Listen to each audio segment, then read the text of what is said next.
Israeliete vertrek deur die Jordaanrivier. Die water word gestop deur God. God help hulle, God is by hulle.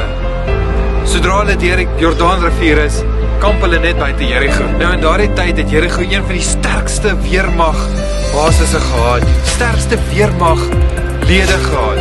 So hulle kon enige oorlog wat gevoer was, kon hulle oorwin. Nou op daardie oomblik, Josua was die leier gewees van die volk. Daar waar hulle gekamp het, net buitekant Jericho, het Josua vir 2 van sy manne gesê, gaan julle in Jericho in, gaan kyk vir ons wat gaan daar binne aan.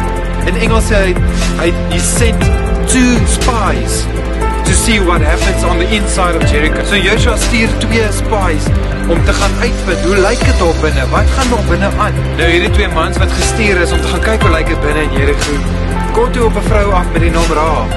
Sy was 'n prostituut gewees en hulle bly toe by haar. En so het die koning van Jericho toe agtergekom, maar hierso is 2 mense binne in my land, binne in my mure wat ons moet beskerm, wat nie hier hoort nie. Die koning stuur toe klomp soldate om te gaan uitvind, waar is hierdie mans? Hulle stuur hulle toe reguit na Rahab se huis toe. En hulle vra vir haar, nou waar is hierdie mans?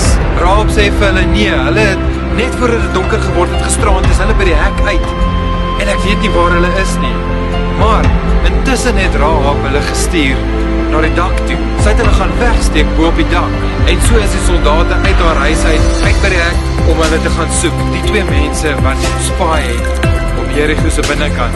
Rahab hardloop toe weer dak toe na die 2 mans toe en sy sê vir hulle het nou net kom vra, waar is julle? Rahab sê toe vir hulle, as julle nou gaan, voordat die hekke toemaak, moet julle uitwees. Gaan kruip agter die berge weg vir 3 dae, dat die mense wat julle soek, sal moeg raak en terugkom. En dan na hierdie 3 dae gaan julle terug huis toe. So na hierdie 3 dae se tyd, kom die 2 mans weer terug by Joshua en hulle gee vir hom terugvoer oor hoe dit lyk daar binne. Die groot doel van hierdie Israeliete was om binne in Jericho in te kom, om die beloofde land binne te gaan wat God vir hulle beloof het. So het Joshua toe besluit wat om te doen. Hoe gaan ons oor hierdie mure kom? Hoe gaan ons dit oorwin? Hoe gaan ons hierdie land wen? Die een groot positiewe punt was, God was aan die Israeliete aan Joshua se kant gewees. Al wat Joshua moes doen, is om te luister na wat God se opdragte is en wat God vir hom sê. Hy moet gehoorsaam wees aan God. Joshua kry toe die opdrag van God af om Jericho te stap vir 7 dae lank. 6 van hierdie 7 dae moes hulle aanhoudend loop en bid. Geen onderbrekings nie. En op die 7de dag het hulle trompette geblaas en die mure het in mekaar getuimel. Nou 'n bietjie terugvoer te gee oor hoe hierdie mure was. Dit was die stad wat gebou was. En dan buitekant die mure het hulle slote gehad. Nou hierdie slote wat buitekant hierdie mure was 2.7 meter diep gewees en 8.2 meter wyd. En dit was een van die uitdagings wat die Israeliete moes deurgaan om die mure plat te kry. Hierdie mure was nie enige mure gewees nie. Hierdie was 5 meter hoë mure en 1.5 meter breed.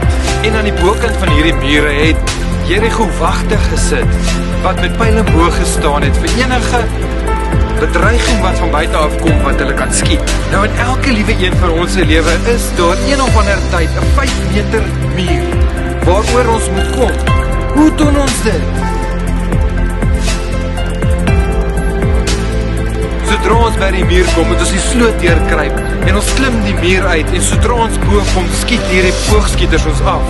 Skiet een of ander situasie kom oor ons pad en dit laat ons val. Dit laat ons voel asof ons 'n failure is. Die groot positiewe pluspunt is, vir God is niks onmoontlik nie. Dit maak nie saak wat se muur, wat se slote, wat se boogskieters in jou lewe is nie. Ek dink is tyd om stil te raak, om te kniel voor die Here, nederig te raak en te bid vir wysheid. Hoe om dit te oorkom? Mag ons besef dat dit maak nie saak wat se situasie in jou lewe is nie, dit maak nie saak wat se mure gebou is nie. Dat saam met God, dat jy dit kan oorwin.